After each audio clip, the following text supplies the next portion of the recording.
आप सभी प्रदेशवासियों को मेरा नमन। मैं कोई डॉक्टर नहीं हूँ और ना ही मेरा कोई मेडिकल फील्ड से कोई नाता है।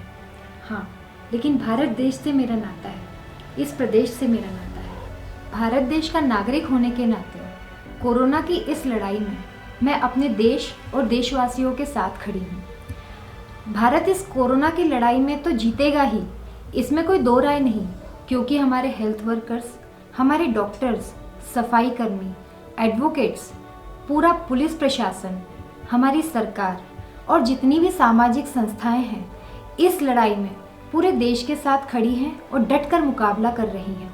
मास्क वेयरिंग, सोशल डिस्टेंसिंग या यूं कहें फिजिकल डिस्टेंसिंग, हैंड वॉश करना, हाथों को बार बार सैनिटाइज करना, अब ये सारी चीज़ें हमारे जीवन यापन का एक आम हिस्सा बन चुकी हैं और हमें इसे काफ़ी लंबे समय तक आत्मसात करके चलना ही पड़ेगा।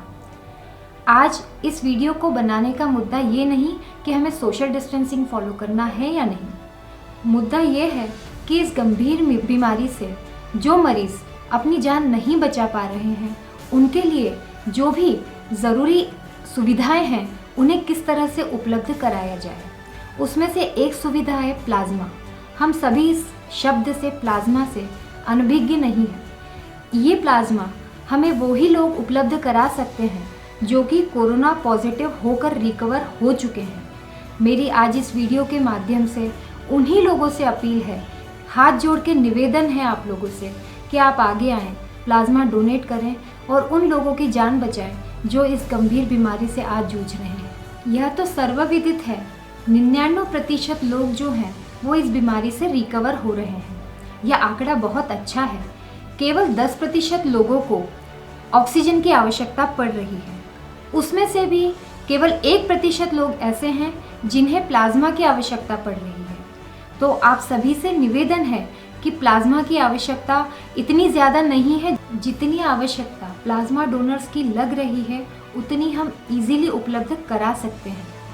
अब प्लाज्मा डोनेट कौन कौन कर सकते हैं इस बात पर भी हम गंभीरता से चर्चा कर लेते हैं।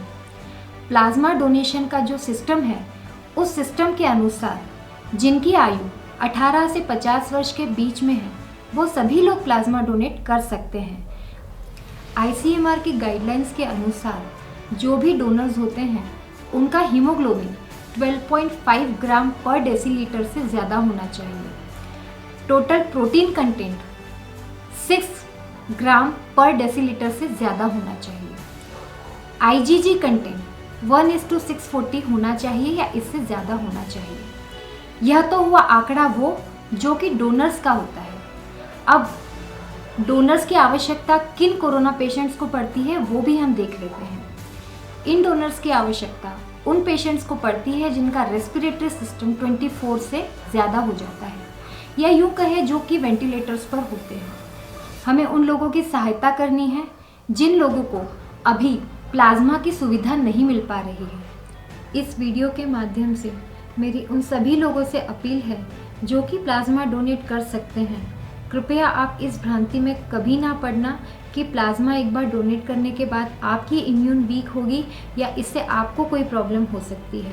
प्लाज्मा डोनेट करने के बाद 24 से 48 घंटे में यह हमारे शरीर में पुनः बन जाता है। इससे किसी को कोई नुकसान नहीं होता, लेकिन एक फ़ायदा ज़रूर हो सकता है, किसी की जान बच सकती है, लाखों पुण्यों का फल आपको प्राप्त हो सकता है। इसीलिए इस मुहिम में सरकार के साथ में, डॉक्टर्स के साथ में, हेल्थ वर्कर्स के साथ में हम सभी को कोऑपरेट करना है। हम डॉक्टर बनकर 24 घंटे लोगों के साथ तो नहीं लग सकते, लेकिन हमारा एक छोटा सा प्रयास किसी की ज़िंदगी बचा सकता है। अगर हनुमान जी ने संजीवनी लाकर लक्ष्मण के प्राण नहीं बचाए होते तो लक्ष्मण जी इतनी बड़ी युद्ध में राम का सहयोग नहीं कर पाते। हम सभी को अपने मध्य उपस्थित संजीवनी रूपी डोनर्स को पहचानना है और उन्हें आगे लाना है। और किसी न किसी की ज़िंदगी अगर हम बचा पाए तो इससे बड़ा कोई सहयोग नहीं होगा। अगर पहाड़ी क्षेत्रों से कोई भी डोनर्स अपना सहयोग देना चाहता है तो हमारे नंबर्स नीचे फ्लोट हो रहे हैं, आप उस पर हमें कॉल कर सकते हैं। आपको घर से ले जाने की और लाने की सुविधा हम पूरी तरह से उपलब्ध कराएंगे।